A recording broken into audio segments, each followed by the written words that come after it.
Well.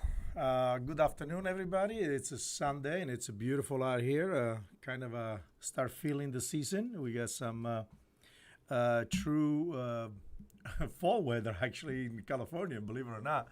And so you see what happened here? Yeah, exactly. It's a noon, right? Well, it's 12:30. So um, today I want to talk to you about wonderful wines. They are very accessible, incredibly inexpensive for the high quality of it, and something that should be celebrated by everyone because they are the kind of wines that a lot of time they go overlook when you go into a wine shop or even overlook for some of the wine vendors at the shop or professionals, however you want to call. And the reason is, I think, because everybody gets so hyped up, rightfully so. I mean, correctly in some many cases, because the bigger boys of Piedmont, that's what we're talking about. We're talking about the region of Piedmont or Piemonte, which is on the base of the Alpi mountain, beautiful Mont Blanc, close to the French border. And typically, when we talk about Piedmont, the thoughts go straight to Barolo, Barbaresco, which are the big boys of the town. Also Barbera, in some extent, some really high-end quality Barbera. But typically, when you travel the region, which is quite beautiful, actually, I know that a lot of time people talk about Piedmont as an industrial place because we know the Fiat from the area. Obviously, it's a very popular car and it's a big factory, employs many people. But there is many aspects to Piedmont that is worth discover and enjoy. Actually, the Barolo region as well as the Barbaresco region and the contiguous area of the area, the Gattinara and the north side of the region, has some amazing appealing to the eye and the beauty. We are, like I said, on the base of the Alps, which are spectacular. I mean, just the view alone, it's worth being there for. But the villages are still extremely romantic and preserve a lot of the integrity of the medieval aspect. The other things to keep in mind, Piedmont was the Regno Piemonte Sardegna was the king residence for many Carlo Alberto, Vittorio Emanuele. None of that merit to you, but it merit to most Italian people because it's a part of our legacy, our history. So as a royal attribute, in fact, the city of Turin, which is the famous city in here in the region of Piedmont, and also the capital, is known for some very beautiful buildings and royal palace and the Duomo and so on. But also it's important because we have a very large and extensive culinary beauty in the region of Piedmont. In fact, the lingotto is basically the bullion of golden bullion. Lingotto d'oro, it's actually one of the biggest Italian expo when it comes to gourmet food and food in general. Also, it's known for chocolate. A lot of people don't know this, but in the Piedmont region, Torino is very famous for their gianduia or their chocolate done with hazelnuts and so on. So as you see, the region has a much richer heritage than it just one or two wines like Barolo Barbaresco, even though, like I said, they're world famous. In fact, in so many ways, Barolo is considered the king of wines. Of course, those names are thrown around, the king of this, the royal that. The reality is a beautiful wine. It's done with the Nebbiolo base. But as you travel the region, very quickly, very quickly, you realize there's more to it. There's more to the region. There's such amazing history in the region, starting from the south area of Alessandria, where the Cortese dei Gavi, which is one of the very few white wines in the region, they're worth to mention. Not because they don't have others, it's just that the fame that it imports around the world is easy to find. And the other one, obviously, everybody loves it. It's the Moscato di Moscato di Alessandria, which is the fresh, sweet, bright, sparkling Muscat that it became incredibly synonymous of a Christmas in Italian because they made the spumante out of it. But also for the imports, it's a Moscato that people they like sweet wine they go to because it's light and fresh. So to discover a little bit the global area, one must definitely talk about two of the most important wine in the area, even though they are not as famous or popular in many ways among riders and wine tasters and soms, but actually they are incredibly wonderfully made wine with the purity and elegance that is worth to talk about. So today, not tonight, because I'm still thinking about last night because I had a wonderful wine tasting with white truffles and the whole range of wine from Piedmont. And that's why I thought today would be really nice to kind of recap a little bit, but really honestly put our focus on these two beautiful wine. The first one I want to talk to you about it is actually the Dolcetto. So Dolcetto from Donigliani, this is a Pekinin family. They make one of probably the most beautiful Dolcetto. They have many range, but this one in particular is San Luigi, small single vineyards. And what's about Dolcetto that we love? Dolcetto is a contradiction in words because the name Dolcetto, that means a little sweet.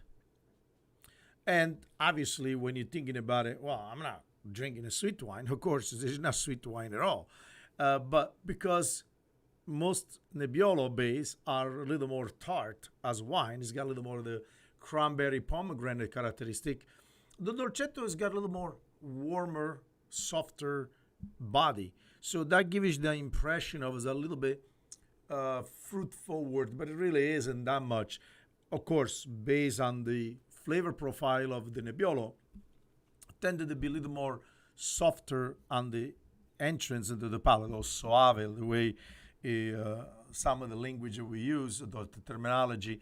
But that Dolcetto is everything but sweet, obviously. It's a very structural wine with the beautiful tannins, nice mouthfeel of red fruit and a little black fruit, but mostly red fruit, like a currant and berries like a pomegranate, and a little bit of a sweet strawberry to it, but very contained. So those are very soft innuendo, nuance. You know, one of the things I like to explain to the people when we talk about wine, when we throw around those terms, like strawberry, blackberry, it's not like you're eating a strawberry or a blackberry.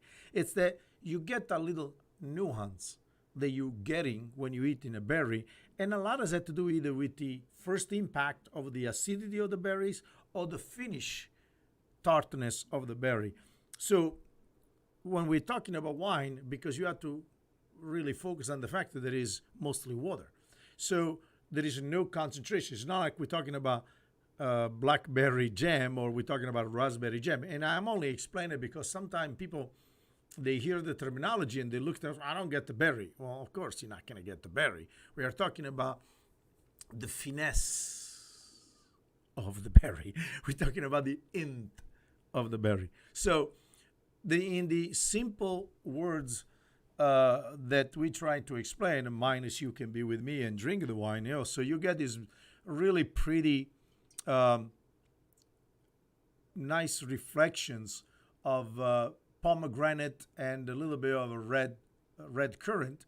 And in fact, in Italy, they call ribes, believe it or not, the red currant. And it's quite popular during the late part of the season. You rarely see fresh currant in the market. And if you go to your local grocery or vegetables outpost, make sure you ask for it, because it's really nice to have a certain flavor profile introduced to your palate, because it makes you appreciate certain type of wines. Wine and fruit are within the same paradigm, and a lot of time consumer don't really get the full appreciation of flavors because they're not exposed ordinarily to those flavors. In fact, one of the reasons why a lot of time when you go to, I call professional wine tasting, they try to go down to the lowest denominator in order to connect with your understanding. And so everything goes back to always about the smokiness, which basically it's easy to deduct. It's got nothing to do with the wine. It's nothing to do with the grapes. It has to do with the barrel that is fermented in, and maybe it's heavily charred. Or they're talking about certain notes of peppery spice, which a lot has to do with the skin contact, a lot has to do with the introduction of a certain highly concentrated wood store in a barrel, in a barrique. Especially if you do fermentation in a barrel, in a small barrel, those notes are a little more, explosive in your palate because the contact is so intense because the amount of liquid is so limited. So here's what we needed to do a little bit for homework, if you will, in order to appreciate more the wines and the experience. And I mean, this is not of a lesson to the University of Wine Drinking. It's more about you getting to full appreciation and love and understanding, if there's anything else, of what the wine is. So if you go to the store, buy a pomegranate. Don't buy you already have it deseeded or just the full pomegranate, and eat the berries, and you will notice there are certain parts of the berries where it's really beautiful and ripe. It's got a sweetness approach right away, but then a little tartness to finish with, and then you hit to the pits where you get a little bit spicy. That's really the behavior of a Nebbiolo. In so many cases, also the behavior of Pinot Noir, but in a greater spectrum is the emotion and behavior that you get from what we call thin skin and cold environmental wines, where they are more susceptible to doing very well in a cold weather, where the ripening is kind of in balance with the tannins rather than overripe. But it's had to do more with the varietals than anything else many times.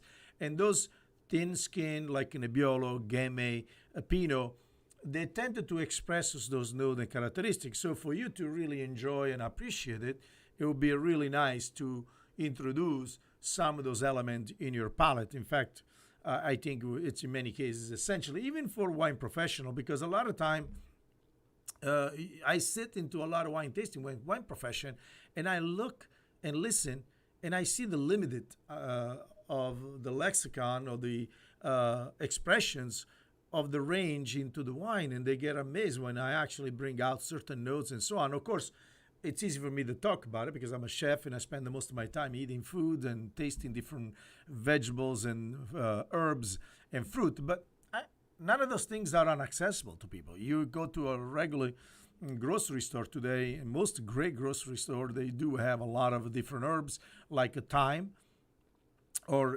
dill. And you notice, like, some of those herb characteristics are very present in the underripe wines or into certain cold area wine like Oregon and Russian River Valley, as well as Loire Valley. So if you get familiarized with these aromatics and flavors, you don't find those offensive or off-putting because you're so used to the big, bold, juicy wine from certain area. And it's not that is wrong with one or the others, but actually helps you appreciate the both in a different times and different presentations. So what's so beautiful about Dolcetto? Well, to start with, it's a wine that is incredibly well priced for the top level of the wines. So it's one of those wines that the simplicity and the beauty of the wine, that you can get a great bottle of Dolcetto without the paying, $60, $70, $80 at all. Sometimes, like this one, I sell it for around, I believe, about $22 on the presentations. So, and you can even find some Dolcetto less than that on a single vineyard. So it's a bottle of wine that you can easily show off at the dinner plate and enjoy it. And it does incredibly well because the tannin on one side and the acidity on the other side, and the nice balance of the middle palate, which has got a nice little layer of elegant red and black fruit, and then a nice easy finish in the back where the tannin is not overly aggressive, but actually is got a really nice and easy long finish on the side of the palate, as well as in the back of the palate. Doesn't have that big spicy notes, but it's got enough int for you want to have more food. So it's a wine that you definitely can be a great companion with appetize, with charcuterie, a nice semi-soft cheese, and also incredibly with pasta. Really beautiful with the pasta, risotto, and nice meat dishes from light meats like pork or chicken, and definitely will do incredibly well with the ducks and beef. So it's a wine that if you just have a wonderful meal and you don't want to rack your heads about opening an expensive bottle of wine or even thinking about a great bottle of wine in a sense that you say, oh my God, I should have this, I should have that. This is a beautiful companion. And it's the kind of wine that doesn't offend anyone, but not only that, but it gets people enjoy. In fact, I noticed in my wine tasting last night how much people really love the wine and how much they bought it because they thought, wow, I would never think about it. Buy a nice dolcetto. I actually never heard about a dolcetto. Some people do, but they have a different experience. And you really realize I served it with a nice affettato, which is basically a nice Italian way to say sliced prosciutto from Parma, with a little bit of shavings of truffle, and then nice little pecorino tartufato, which is a sheep milk with the truffle infusion.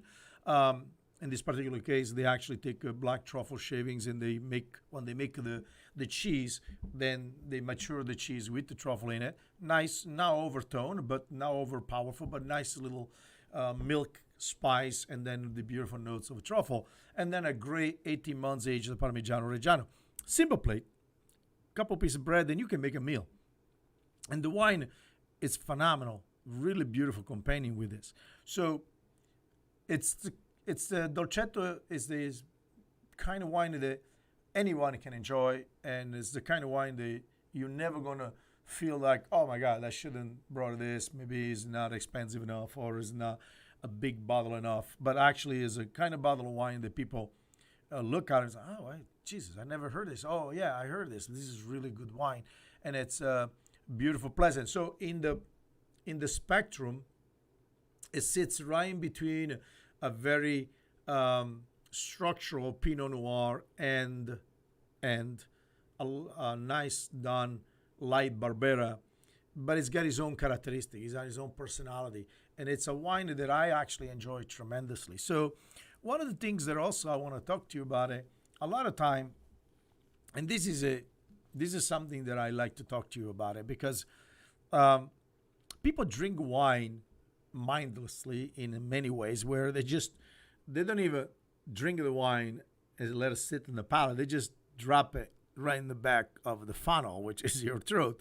And a friend of mine told me a long time ago, an old man, a great man that I love, Mr. Laurent, he goes, there is nothing happens after it passed through your palate. Everything is just like go down to the shaft somewhere in a wasteland. And it's actually true. Honestly, it really is true. So what I always suggest to people to do when you take a nice sip wine, you're taking the same size of the berry. So first of all, let's talk about why we're doing this.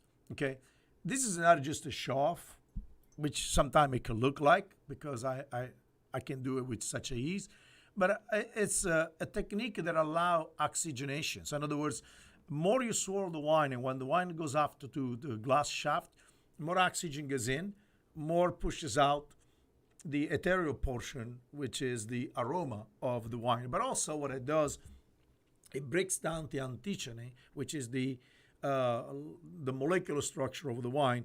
By breaking it, allows more expansion into the wine, that the wine doesn't come out of the bottle all tied up and nervous, so that you really don't get a lot of it. So you get to taste different type of layer of the wine by allowing more oxygenation, more exposure. In fact, the contradiction is when you make the wine, you make sure that there is no oxygen because oxidize the wine. But when you open the bottle of wine, it's the opposite. You want as much oxygen as possible. That's why you have a carafe. Some now they have aerators. They got all kinds of things as if it's a patient. So wine is a glass of wine. You put them in a nice glass like this one that you see.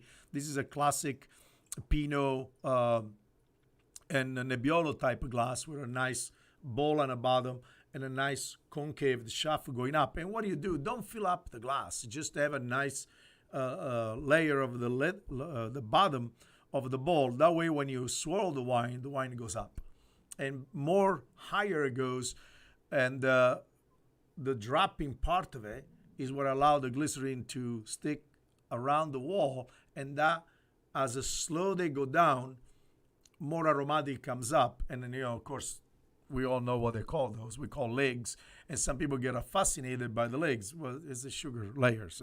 So stop getting fascinated with the legs. Don't be, take your heads out of the gutter. This is a very simple technique, so that when you go to your nose, now you're getting nice volume of aroma. That's the difference.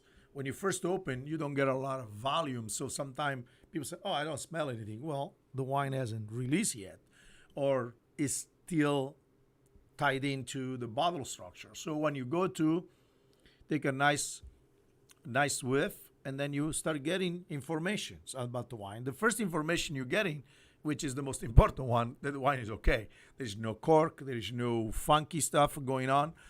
And then, like the funky called Medina, and I ever seen people, they smelling cork, and he goes, "Oh my God, it smells so good." So I'm thinking, whoa, relax.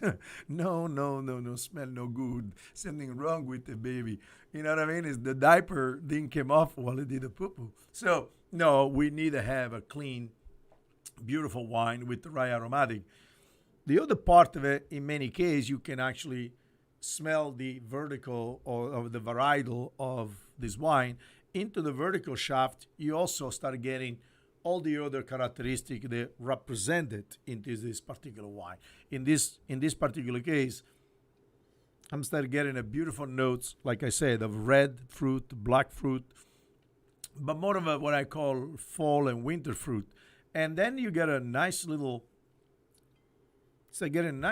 earth note, things like a little bit of a breaking autumn leaf, or a little bit of light dry roast pine cone, and then in the back of it, very, very nice, this, you get almost like a warmth aromatic coming through it, just like a little warm glare to the nose. So that tells you that the wine is really opened up and it starts smelling really good. Then when you go to the palate,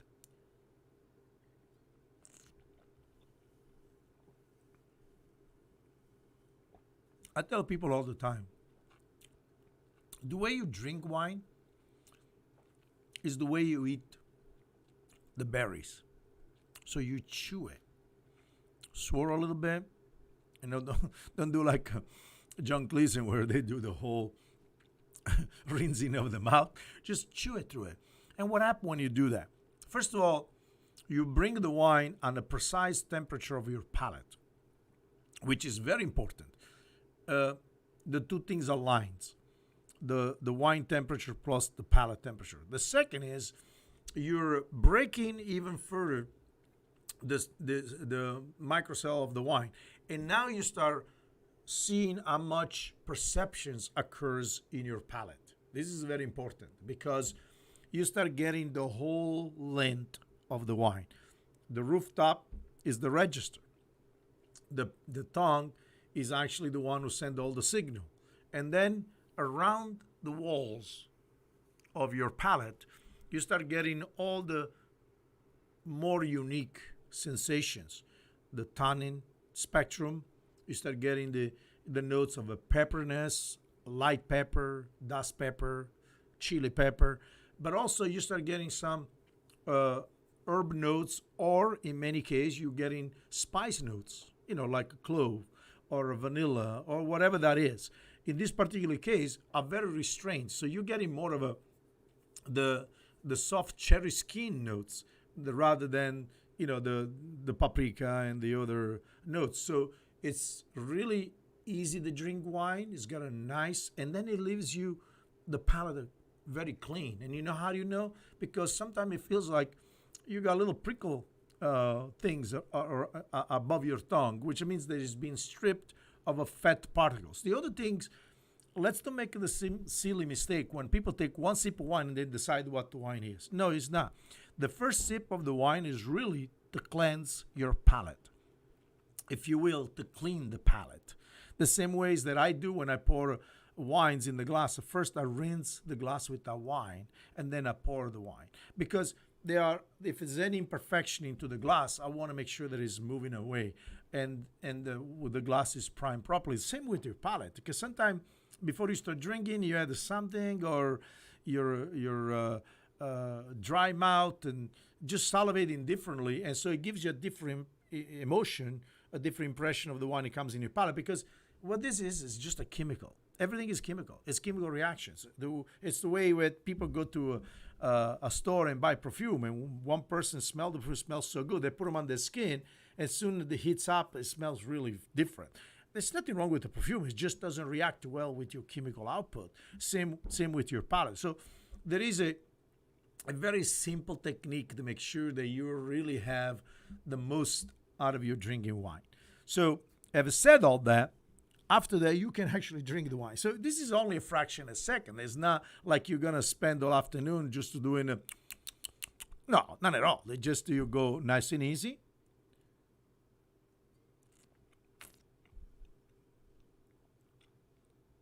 Let it go. And now, so you will realize immediately that there's more to the wine. There's a much more length to the wine. Flavors get completely elongated in your palate, so that your experience is richer. It's more fulfilling, rather than you just take a gulp and then you're gone, and they say, oh yeah, I like that wine. Like, how? Yeah, it was this really good. How? That's why I always ask the same question. And our first impression came to your mind, please. And people just, like, they're looking for words. You don't have to impress me at all. I don't. That's not the reason why I ask the question. Honestly, I'm interested to see what is the emotion or the first impression that glass of wine I gave it to you, because I want to share the experience, and that's really what it's all about. So, Dolcetto, they are of course Dolcetto d'Alba, but the most, I think, one of the nicest, more structure, elegant, both very good. But the Dogliani actually I believe personally, and I prefer personally, because I found that the more structure, in other words, there's more to the wine when you drink it. Alba tended to be really nice, kind of a little more fat, a little more richer, but kind of little more simplistic in the way you're drinking. The tannins are a little bit more softened up or sweet, and so I don't get as much pleasure, but still the wine is really good. Dogliani definitely is one of my favorite area for the production. So the next one I want to talk to you about is Gattinara. So Gattinara, it's this loving and enduring wine, especially the crooked bottle, as you see from the Travaglini. It's been around. It's one of the first wine that I actually saw when I came into America. I'm going to put in a background for you guys.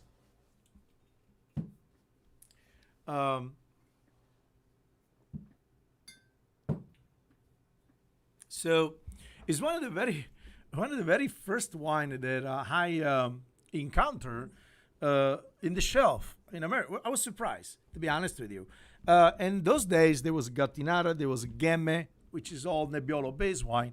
And this bottle of the Travaglini, over the year, has endured the most and the longest, which I'm pleased. I'm really pleased because, and here, I want to make a very clear to all of you. When I present a wine, I don't endorse a wine. I present it because I believe in that wine. I drink that wine. I represent it to my clients. I choose as a buyer, not as someone who's getting paid in order to talk about this wine. So I want to make sure that you guys understand where I'm coming from. So my position towards my consumer, I'm a fiduciary. So for me, you are the number one concern. Everything else is secondary. So for me, to choose a bottle of wine that is great for you from my experience, it comes strictly from the heart, where I believe, I drink, I represent it. That's all. So there's no backstory, there's no backroom deals here where the family is coming to me and goes like, oh, please, Mr. Navarrete, Chef Massimo, please, do this for me. No, because if I don't like the wine, if I don't think the wine is worth your time, I don't need their money. I thank God I'm in a position in life where life is good, and I appreciate that. Done really well over the year in many many sense, but also because I have very strong ethics when it comes down to it. And it's an important issue that over time we're going to discuss, because there are too many charlatans in this marketplace, and it's offends the sensibility of mine, as well as they should offend the consumer. Because when people ask you a question, you should be truthful about the question that they ask and give them the right representation. Because at the end of the day, consumer are wonderful. They are offering their business to you, and as such, we should be respectful of that. I want to make that very clear to you. So, Travaglini, Gattinara, there are few really good Gattinara out there, but Travaglini, I picked it for a lot of reasons. One of them because it's really a great wine, but secondly is because one of these little love affair with symbolic things like a crooked bottle, the original bottle. And it's still today, they produce top Nebbiolo. So Gattinara is another area, township of Piedmont, that produce Nebbiolo. But it's the kind of Nebbiolo that farmers drink, a kind of Nebbiolo that ordinary people consume every day. Not that in Barolo, Barbaresco, they don't. In fact, I contend many, many years with the producer. When Barolo got really popular, and so was Barbaresco, I say, there's something not right, because you guys produce such a beautiful Nebbiolo. Why always pushing a bottle of wine that is 70, 80, 90, 100, $200? It's not an ordinary wine. It's a special wine. And what happens is, when that's all what you're pushing, you're making the wine or the pleasure of drinking that kind of Nebbiolo less accessible, and so it becomes more of a special wine rather than a good wine. And so I like to talk to you about a good wine, a wine that anyone, anytime can go and drink. Because as an Italian native, I love the fact that Italian consume wine with dinner or with lunch. Very, very responsible, obviously. We don't do 2 bottle, 3 bottle per person. We actually do a glass per person. And as you noticed, soft pour is important, not only for drinking, but also for pleasure. Because when you do a soft pour, what I call a regular pour, and you enjoy the expression of the wine better, but also you slow down the intake of wine. Because I really believe that wine is an amazing companion with the meals, but like all things, they must be dealt intelligently, because otherwise the aftermath, we know, it becomes a problematic. Because once the wine is the only thing you're doing on the table, there's only one ending, and it's not a pretty one. Even though among many things that you can drink, wine has less alcohol than whiskey and scotch and everything else. So, but you're still going to get there if you abuse it. So my personal responsibility and love about wine, and I actually had a young lady last night with the family come in, and she says, I'm not old enough to drink. And I said, that's not true. This is American laws, because there is a tendency to abuse. But when I grew up as a farmer. I made wine all my life with my family, and the wine for us, it was just an agricultural product. So it was there if you wanted to. Nobody tell you don't do it. But the one thing they do tell you, don't overdo it. And that's important. So when it becomes beautiful and ordinary, you develop a respect for the wine and for the process. And so I am a full engaged in the camp that you should enjoy the wine and not abuse the wine. So let's start with that. So go back to the Gattinara and the pleasure of a Gattinara. So unlike the Nebbiolo from the Barolo region, the Gattinara is a much more accessible and easy in so many ways, but it's got a little softer characteristic to it. So in the Gattinara region, the Nebbiolo sits right in between the Barbaresco, which is more a gentle, soft tannin, and the Barolo, which is more, when it's young, more aggressive, big tannins, big acidity, a little bit mute. But Gattinara is more expressive. There's a little more accessibility to the wine on all levels. So the first layer or the first level of a Gattinara is really for everyday pleasure. Great with charcuterie, with the carpaccio. It's got a wonderful note, beautiful acidity, um, not really tart. It's got a nice hint of sour cherry without there being too much to it.